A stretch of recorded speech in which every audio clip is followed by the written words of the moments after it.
Chilly here with Sirius Dallas Moon. This is Mercury hour, and the moon is 5 degrees Sagittarius, ascendant close to Antares. And we can call on Antares. We're definitely gonna need Antares for this one. Jupiter is 22ing, and midheaven 21 degrees Virgo with Mercury, 15 degrees Libra, middle decan of Libra. Let's talk about Oregon, United States, and the real estate problem in general between the East and West. So, first of all, how did I get to talk about Oregon? Basically, as an astrologer, I had a tarot reader who is who actually lives in Oregon, and she told me that there was back then there was only one minister in the municipality, or like over the whatever whatever the official person out there, that was against building death and concentration camps for the homeless. And she was sensitive to that because she was non-binary and homeless in her past, and she was trying to build a community where people charge enough for tarot and so on. When I tried to price myself accordingly, I was literally put out of a residence, attempts to make me stop doing astrology, and so on and so forth. So no, I don't go with MK often. The reason for this is because I support an occultism and egregores that are sovereign, and that respect sexual sovereignty in spirit and in matter. I believe the CIA needs to adjust before I'm ready to consider any such application, um, and definitely be way more, you know, respectful. um, we haven't had Shillowing for MK Ultra survivors, for MK often survivors. Targeted individual projects. Simply put, it's creating a world where is no place for life. This is an attack on the life, and I don't accept this attack on the light, nor do I believe that spiritual sovereignty um, can be maintained under one world religion without having the people having to be able to not just pick and choose their denomination, but grow and rejuvenate and not leave the spiritual realm in stagnation, as I have. Okay, I actually only began to learn about channeling and all these things following being incredibly psychically attacked in 2007, and but only when Neptune ingressed into Pisces. And then I learned about astrology and so on and so forth. So the occultistic practices that were affiliated with extortion, Peter rings, Epstein rings, trafficking. United States is number one surveillance, but also number one human trafficking. I am in Israel talking about Oregon because I am basically dealing with a lot of common American problems in regards to being targeted individuals or just having to wanting to run a business. Um, uh, Real estate issues. And this is because in the world right now, some people say that Israel is basically a U.S. military basement in the Middle East, and I say, okay, that makes so much sense for me when I consider that. Um, and that affected my ability to have housing in Israel. And of course, Israel, with its intelligence, had affected, and I did a Mossad chart, had affected also problems for Americans and people around the world. And this is why I think it's in place to think about things together. Now, aside of that, I was purchasing talismans for my colleagues in Sphere and Sundry, and there was a lot of MK Ultra problems, particularly around the Thema Mundi.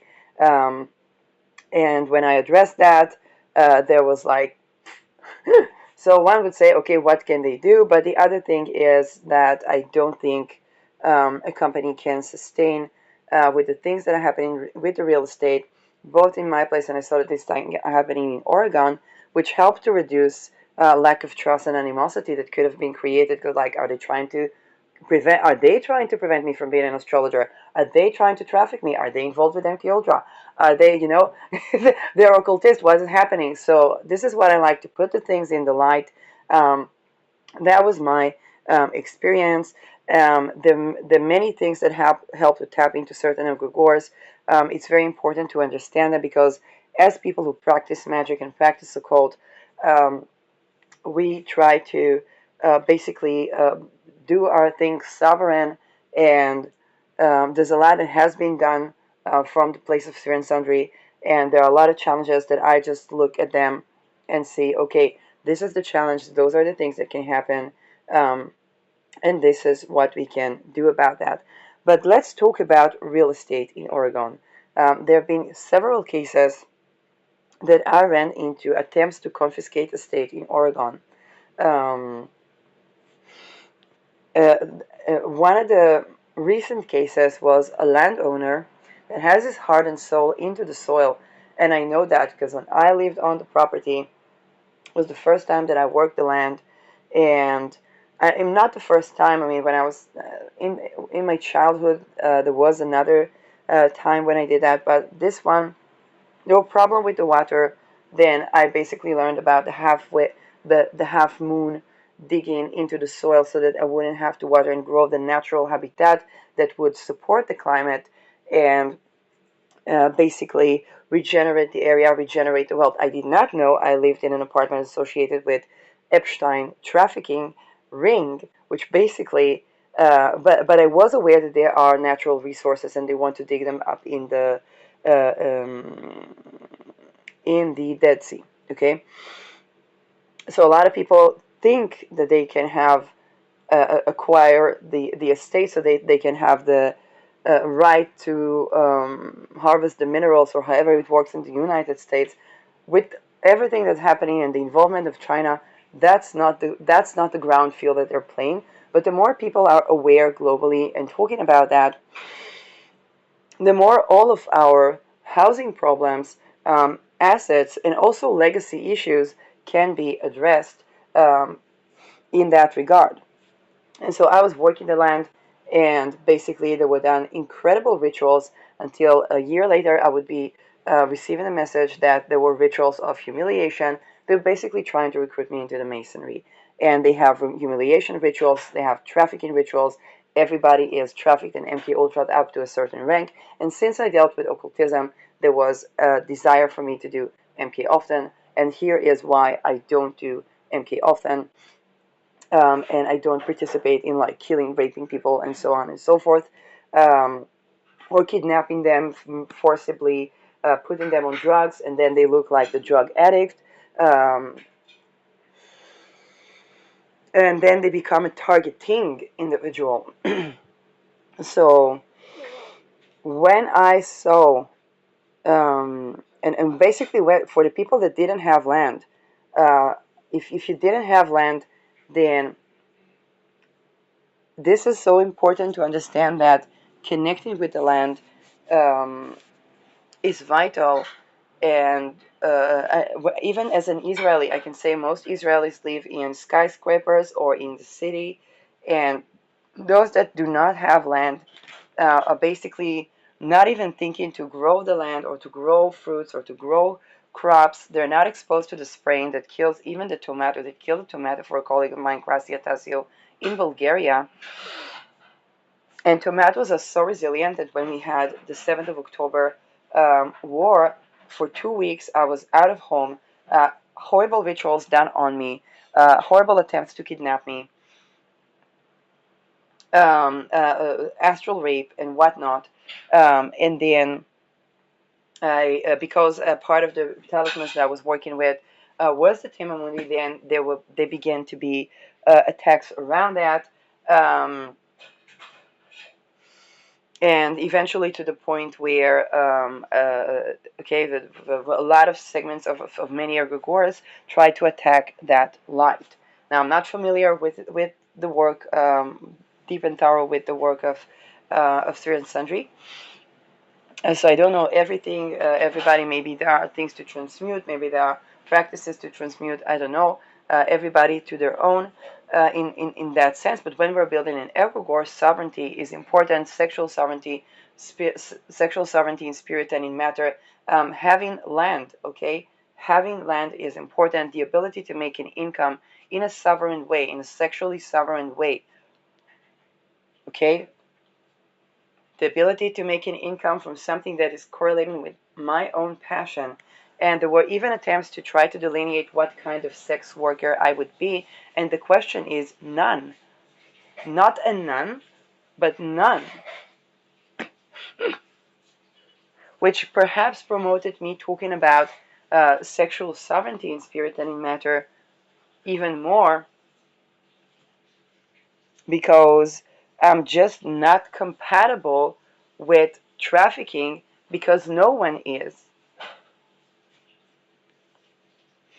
It got all the way to political assassination prevention and whatnot. But the fact is, with people who don't have land, I think about the fact that a lot of the discussion of the Palestinians around 7th of October, missing the land, missing the soil, missing the olive oils. Many people, even in Israel, do not understand that because they never had that. This is how, for example, what the UN calls a genocide can be performed on the land of people that have land, okay, that are working the land, because they're when if you tell a person that lives in Tel Aviv about, oh, we miss the olive oil and the olive tree and all of that, they live in a freaking bathroom apartment, paying I don't know what, being trafficked for, paying the rent, on the verge of being addicted to drugs because they're post-traumatic, and what helps is this at first, this soft drug, and then, oh, why not try ketamine? That might transmit your trauma. Um, and um, and they don't understand the Palestinian that talks about land. They're like, over that we're crying. They're not. They understand the Palestinian need for sovereignty. They don't like genocide, but they have other problems. And this is how such an atrocity to such a degree can be committed. So when we talk about Oregon, a man that has land and has his heart and soul into the land. Now, this is a person that, and as when I started to work the land, you know, if the crops are not watered, your psyche is missing something. The compost is the rejuvenation of your own soul. Okay, so Pluto work. Um, when something grows, it's a part of the cycle of life, and he has dogs that maintain the property. So they started killing dogs in Oregon, um, because they started killing dogs in Oregon because the dogs are maintaining the property in a way that I know an American can just pull a gun, but hey, before we invoke the Second Amendment, there are other means of, we don't want to just kill. We don't want to overkill some person that got forcibly addicted to drugs, like being kidnapped as a homeless person, and now comes to I don't know, in that case, kill a dog, so it's allowed to kill him. But other than that, tries to intervene or to pull pranks or to disturb landowners or target individuals. So basically, they're starting to kill the dogs so that they will be intervening in the land, making problems, and bothering people from basically having a good life dedicated to the soil, dedicated to the work that they do, um, and not really disturbing anybody or not really being a burden on society. So this thing that's happening in Oregon is taking a very beautiful country, and this is just one example in many, many places where it's taking a beautiful country and basically a country that has a border to the sea, and basically start to ruin it bit by bit.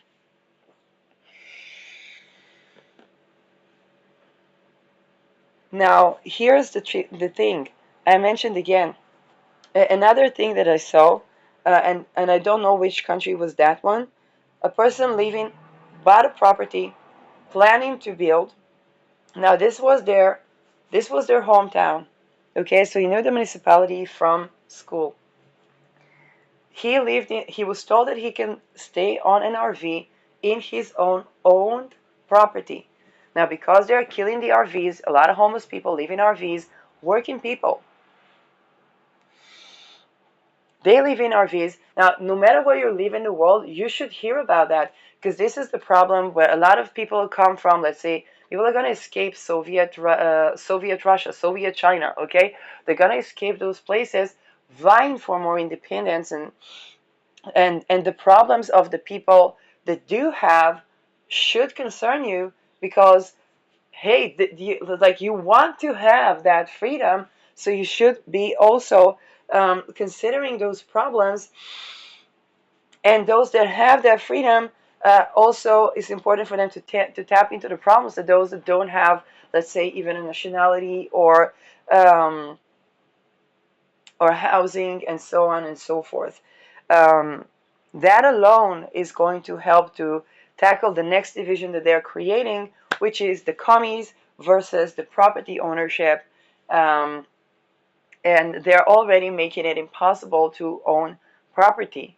Um, so a person that owns a property, living in an RV, was told he can live in an RV on his property, being told by the lady that went to school with him that he's now just obeying the rules.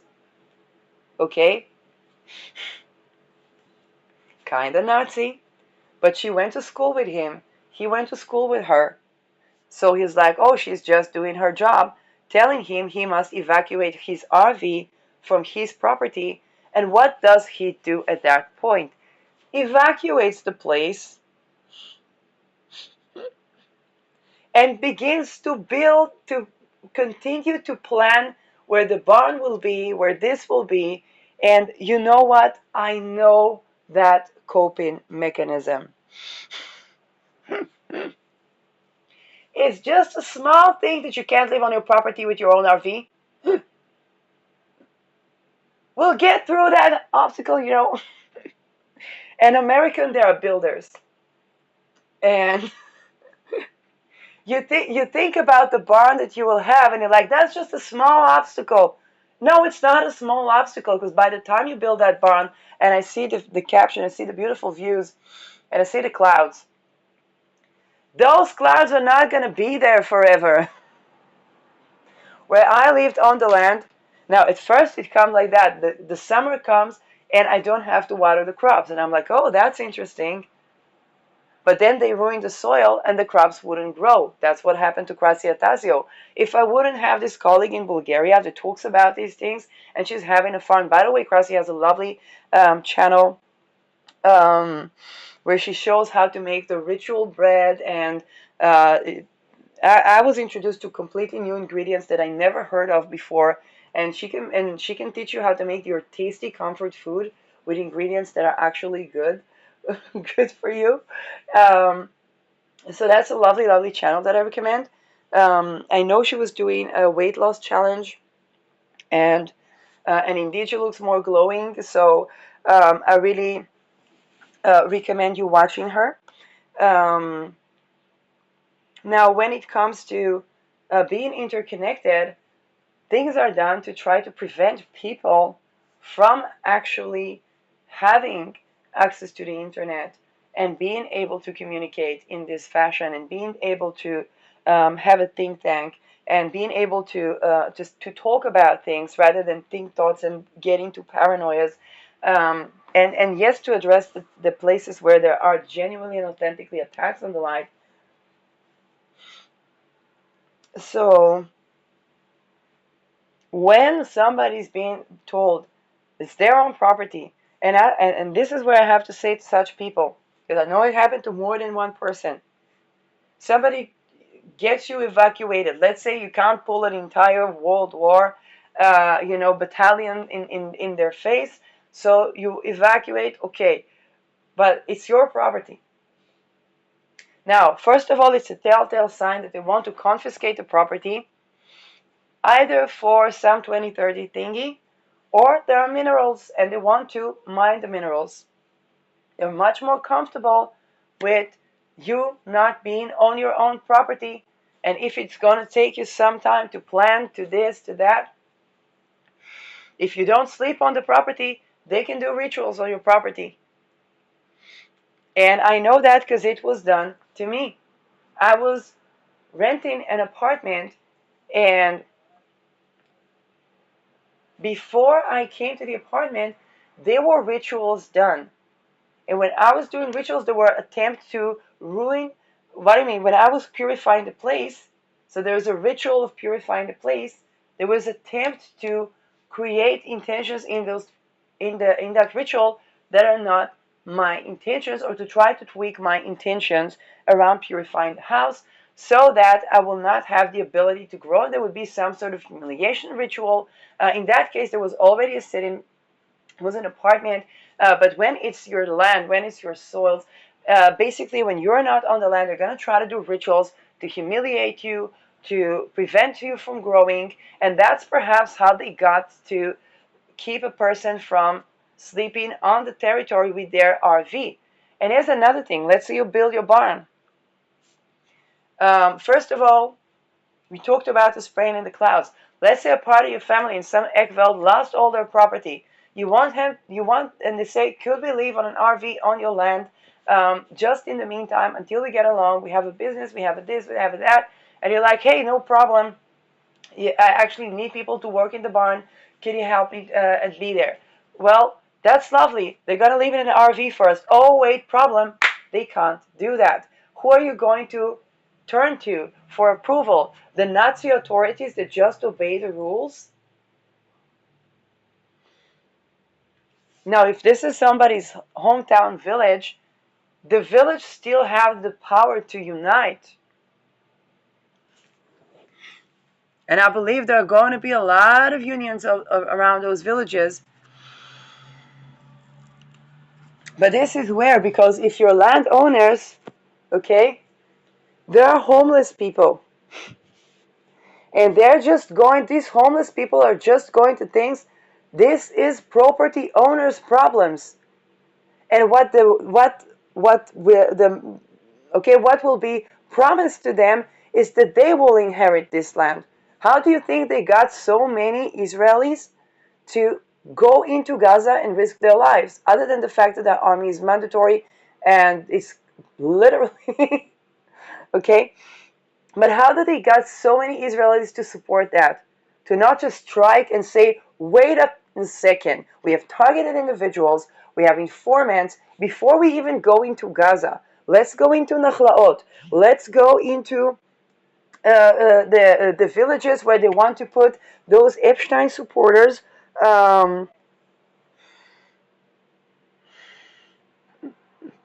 What about the homeless in our country? What about the homeless people in our country? No, they were promised a mansion in Gaza. Donald Trump is thinking to have a real estate project in Gaza. Have you heard how many people die when Donald Trump is having a real estate project? I mean, now you have, but Israel is accused for a genocide over that. Because if he can, why not? It's just like we know the assets they put on the trust fund, the genocide they put on the countries.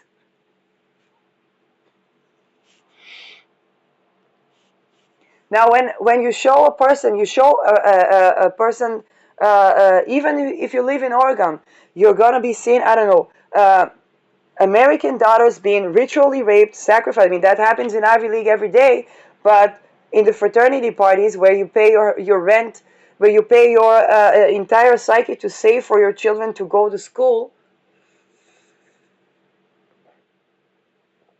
And I know that because I was a TA in Israel, and I was supposed to study a PhD in the US, and I heard about these fraternity stories. First of all, I went to therapy because I wasn't worried about myself. I was worried about the students and what to tell them, because they were getting advice of drink a cup of tea, it will be okay. No, sexual sovereignty is not our cup of tea if we want to actually be landowners, if we want to actually have thriving lives.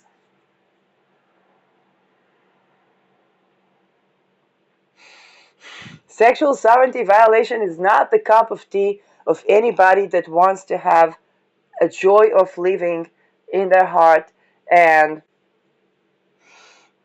and definitely not owning a land or working the land or connecting with the land. And let's say you would see that on the news. That's what those people did to those American girls. A lot of people would say, I grab my gun and I defend my country.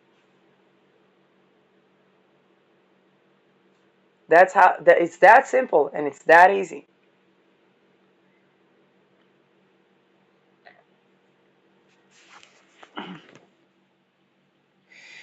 And let's say in addition to that, they say, you know what? You're going to have an estate there.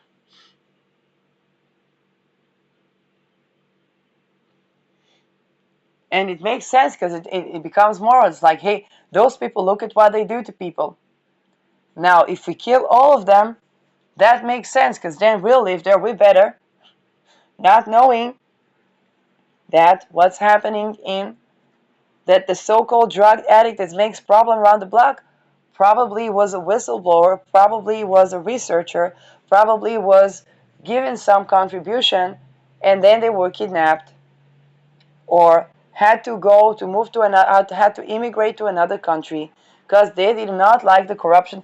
You know why they hate immigrants? Immigrants usually don't like the corruption of their countries. Now, then they have to transmute themselves as well.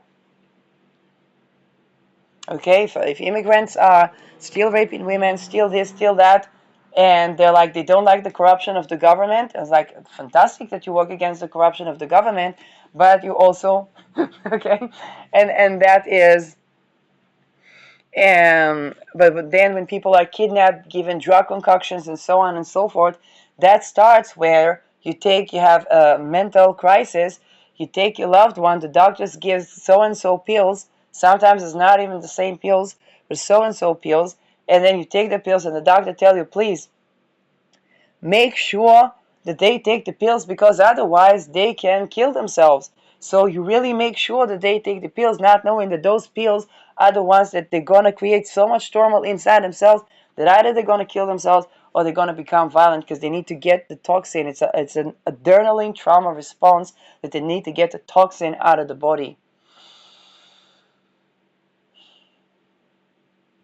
That adrenaline is also harvested in blood rituals.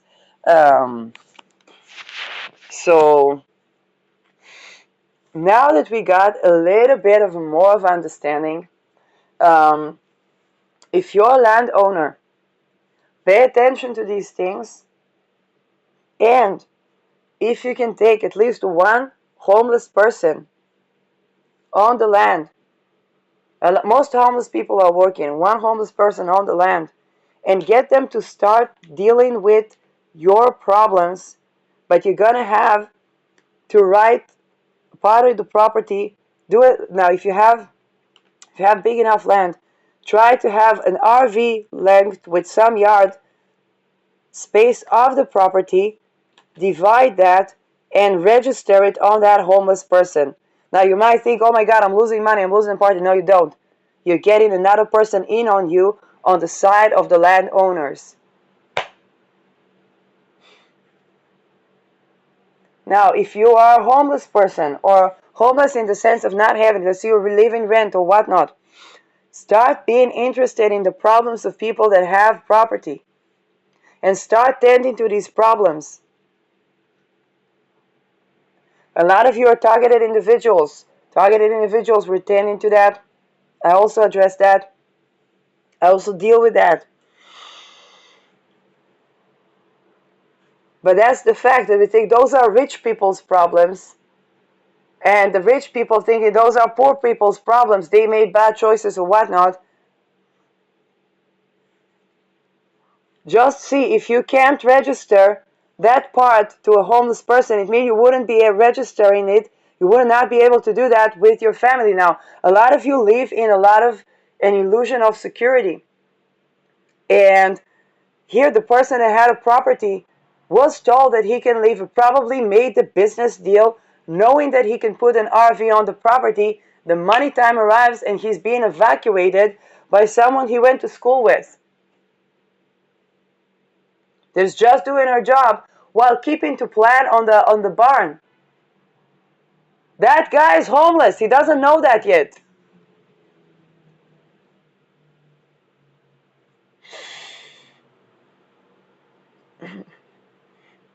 And tending to the homeless is breaking a lot of the illusion that you had. It's like something terrible happened. You know, when my mother divorced my father, she told him, I asked you to, because we were different countries, then I stayed in Israel with my mom. And and she told my father, okay, when I was 16, she made sure I had a Dutch passport. Don't worry. My father signed. He was approving of that. And that was a part of the conversation. She never gave up me having a Dutch passport. Although she doesn't have one. She had to give up her Dutch passport. So I am the daughter I have, but my mother, she can't have. And there were times we tried to move into the Netherlands so that maybe my mama could have a Dutch passport. Um, and the Dutch realtor tried to traffic me, and she said no, no way, because otherwise I would have been Annika Lucas. And so what happens is that she told my father, you don't have to pay anything for the child. You don't have to pay anything. I know we said it's our child, but you don't have to pay anything, any money for the child. You don't have to pay nothing for the child. I do keep the apartment so that I can live with my child, and you are working man, you can make money.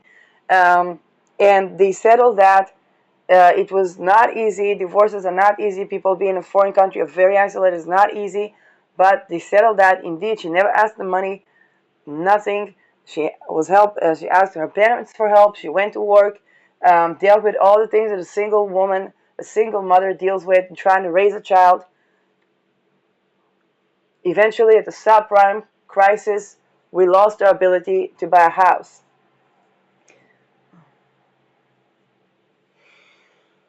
And the only place where we could buy a house, there would be places where I would be in risk of being trafficked.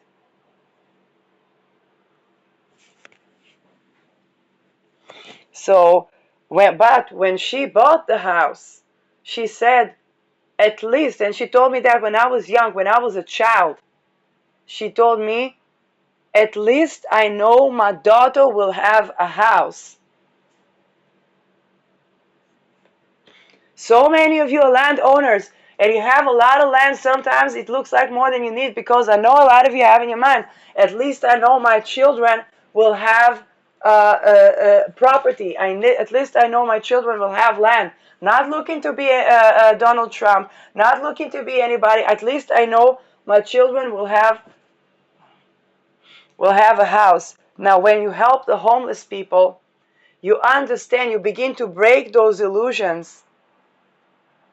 Because try to register a plot of land the size of an RV with the ground next to that under the name of a homeless person. And try to get that homeless person interested in the challenges of doing that and keeping that and protecting the airspace.